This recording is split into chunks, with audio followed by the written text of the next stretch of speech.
বাঁচবো তো বাঁচবো বিএনপিকে নিয়েই, মরবো বিএনপিকে নিয়ে। এই যে আমরা নির্যাতিত, এই নির্যাতিত কার ফল? ফ্যাসিস্ট সরকারের ফল। 17 বছর দেখি নাই না, 17 বছর আপনাদেরকে দেখানো হয়নি। এর মধ্যে আমরা অনেকবার এসেছি, আমাদের ওই গেট থেকে ওখান থেকে তাড়িয়ে দিয়েছে। একটা মানুষ ফুল দিতে আসলে তো একা আসা সম্ভব না, বলে ডিসি অফিস থেকে আপনারা পারমিশন নিয়ে আসেন এবং একা যান। আমি আসছি, তখন রানা বেঁচে ছিল, রানা আসছে, বহুদিন আমরা ওইখানে বসেছিলাম, আমাদের ঢুকতে দেয়নি। তাহলে আর আপনারা কোথায় ছিলেন মিডিয়া তখন? আপনাদেরও তো সেই অবস্থায় হয়েছিল, যারা আমাদের মতো, যারা বিএনপি মাইন্ডের, ওনারা জানে। তো আমাদেরকে ঢুকতে দেওয়া হয়নি। আমরা বারবার চেষ্টা করেছি, অনুমতি নেওয়ার চেষ্টা করেছি, আমরা রক্তদান কর্মসূচি করেছি, প্রত্যেকটা অনুষ্ঠানে আমি রানা ছিলাম। আমরা 32 বছর আমি জিসাসের সাথে জড়িত। তো আমি কখনোই পিছপা হইনি। আমার গায়ে কিন্তু বিএনপি সিল মারা, এই জন্য কিন্তু আমি কেস খেয়েছি, আমার ছেলে কেস খেয়েছে, আমার ছেলে বিদেশ থাকে। তো আমার ছেলে জার্মান থাকে, ও কেন লেখাপড়া করার জন্য সে জার্মান গেছে। ও কি কেন সে মিথ্যা মামলায় 10 সালে সে গেছে, 13 সালে কেন সে মিথ্যা মামলায় জড়িত হবে? আমরা নির্যাতিত। গত 2 দিন আগে আমার বাসায় পুলিশ গেছে, গত 2 দিন আগে, আমি তখন শুটিংয়ে।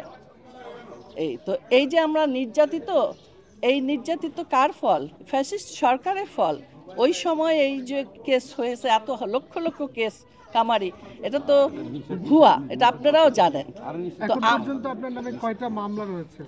এখন আমার আছে অনেকগুলাই আছে, তো সেগুলো এখন আমরা বলছি আমরা পার্টি অফিসে জানিয়েছি, সমাধান করে দেবে, আইনগতভাবেই সমাধান করবে। যেহেতু ভুয়াটা এটা তুলতে হবে, কারণ আমরা লাঠি পিটা করতে যাইনি, আমরা কিচ্ছু করতে, আমরা প্রথমে বলবো যে জিয়া সাংস্কৃতিক সংগঠন।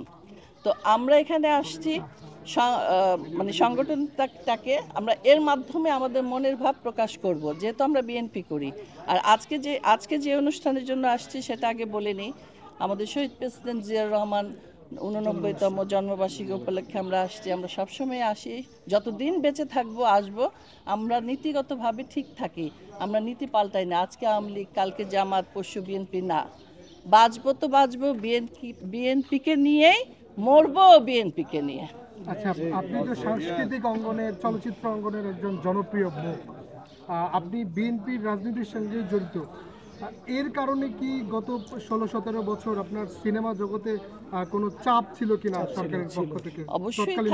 অবশ্যই থাকে। আমি তো বিটিভির ইনলিস্টেড আর্টিস্ট 82-83-তে।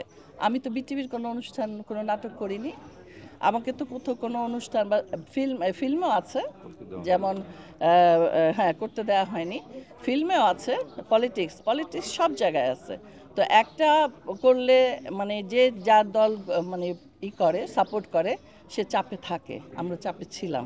সেই সময় কোনো সিনেমা বা কোনো অভিনয় আপনাকে বাধা দিয়েছিল? হ্যাঁ, ছবি তো নাই, ছিলই তো না, অভিনয় করতে পারে। এখন তো আমি কয়েক বছর তো ম্যাডাম কোনো সিনেমাই নাই, কাজ করি না।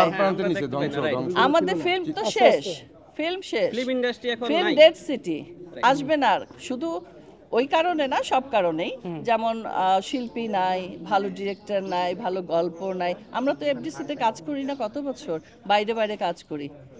তো মনে হয় না যে 6-7, আরও বেশি হবে এফডিসিতে শুটিং করছে। আমরা তো এফডিসির মানুষ।